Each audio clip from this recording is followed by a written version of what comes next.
All right, hey, welcome back. Excited to do speech number 3 here on how to change a tire. Little story about what happened. I started today, I was like, hey, I'm gonna teach everybody how to drive a manual transmission car, especially because some of my passion lies in cars. Started doing it, thought it was going great, looked at the video, it was about 15 minutes long. It's a little too long for my liking, so let's teach somebody a more practical tool. Here we've got a perfect one, how to change a tire on the side of the road. This is perfect. We've got a bunch of college kids in this class that are gonna watch this video, and it's gonna happen to you at some point. Do you really wanna call your dad, or can you do it yourself? I think that's a perfect skill to have as we move forward here and we start commuting every day for work. Let's go see how this ends up.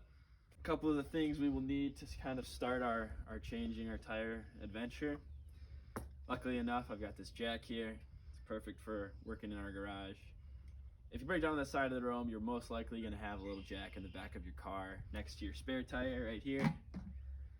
That little jack is perfect for exactly what you need to do. You're just trying to crank it up a little bit. You'll likely have a little crank too in the back of your car. I'm lucky enough to have this pretty fancy jack right now. Over here, you can see my lug nut wrench. That's just for loosening my lug nuts and getting the tire off the car so that eventually we can put it back on. Like I said, everything you need is going to be in the back of your car most likely.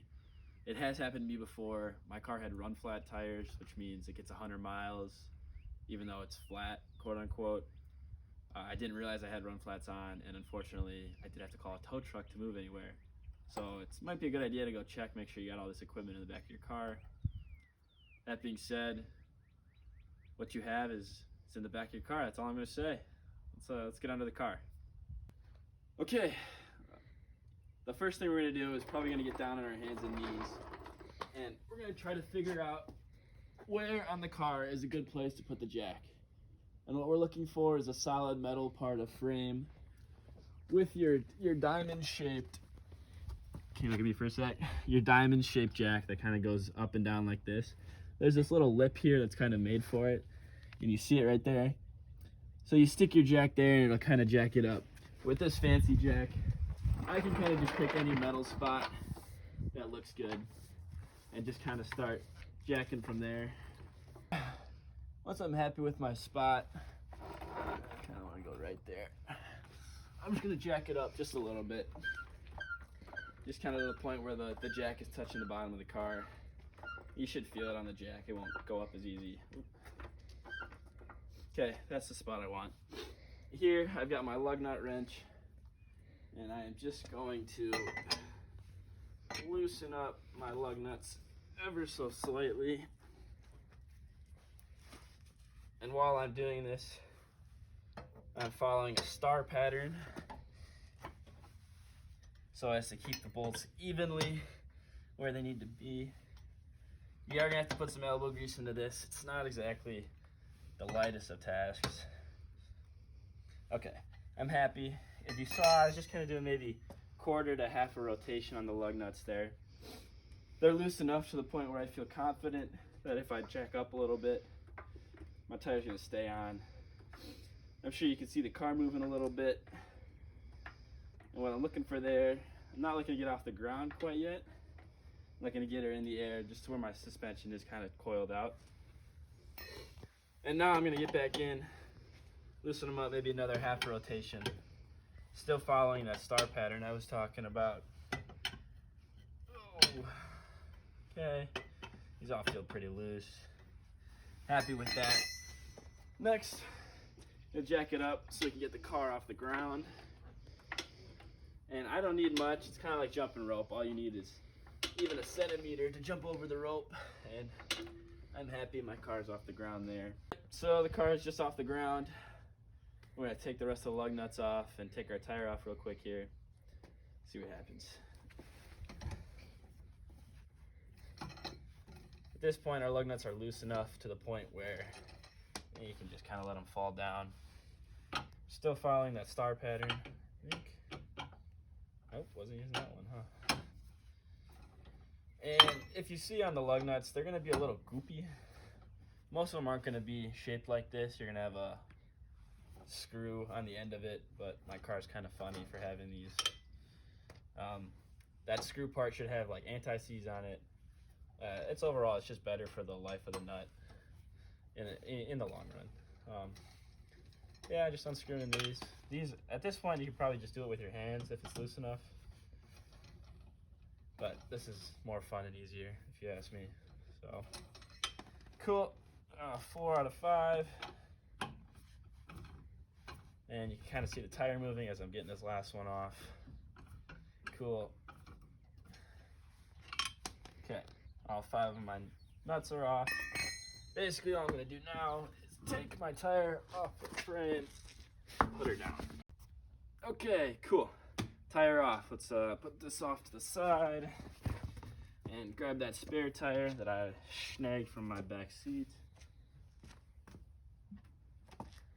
Some people call these donuts, obviously. They look like donuts. It's a lot smaller than your normal tire. This part's kind of hard. I like to sit down on my butt to do this. I'm looking to just line up my screws with my holes. Happy with that. I'm gonna take my nuts, just hand screw them on as tight as I can with my hands. Following that star pattern I've said, gosh, maybe 10, 15 times now.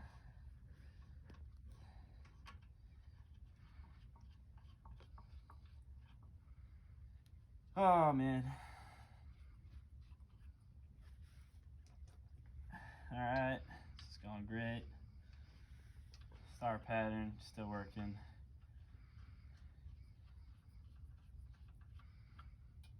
We're consistently double checking our nuts too to make sure they're going on the right way and as tight as I can make them for my hands.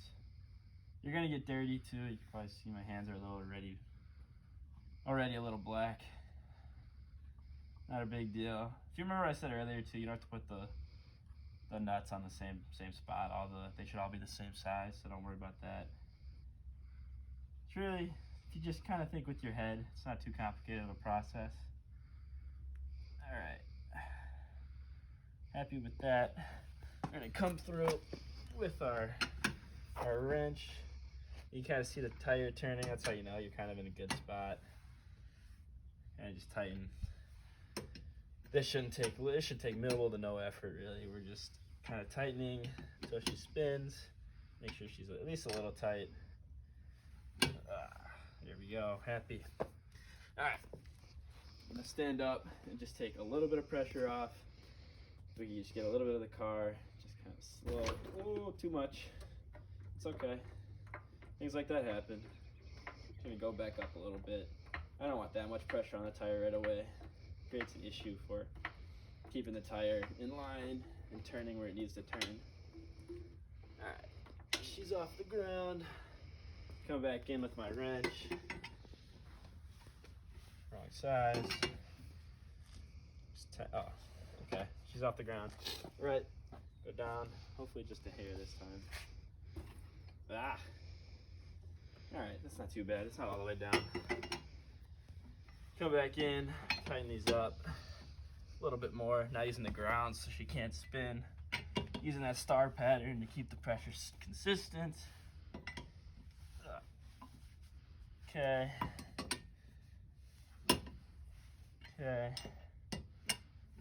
Okay. And come back through and give everyone a good final crank. Make sure that she's tight.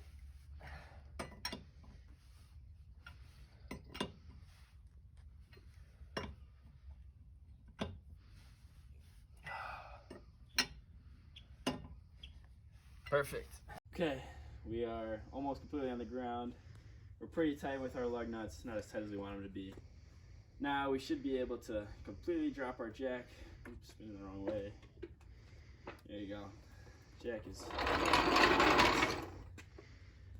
gonna come in, tighten for the last time, hopefully. Dang. Wrong size. A good tight is what we're looking for. You gotta kind of be aware of your leverage too. Good tight. Good tight. Alright, those are all pretty tight. All right, cool. Okay, we started. We kind of just loosened up our lug nuts really quickly, jacked it up a little bit, loosened them up a little more, jacked it up to the point where it was off the ground, and finished our loosening. At that point, we were able to take the tire off. With that, went and grabbed our spare tire from the trunk back there. Put the tire on, made sure it was in line, tightened it up with our hands, just made it a little tight. Gave it a little half crank maybe, dropped our jack down, gave it another crank, dropped our jack down to the point where we were happy, gave it a final crank, and now, I mean, look at her, she looks beautiful, right? Lasting tips or things you should take home. Definitely use the star pattern. That's just for your safety. You don't want anything flying off. If you can pressure evenly as opposed to going around, it's going to be a lot simpler. Keep your hands out of pinch spots at all points. That's something my dad emphasizes when he talks to me. If you can avoid putting your body under the car, do that at all costs, especially things like your head. With that being said, in conclusion, I think we've learned a really valuable lesson here today, one that you should have for a long time, hopefully you can pass on to your understudies and your kids one day.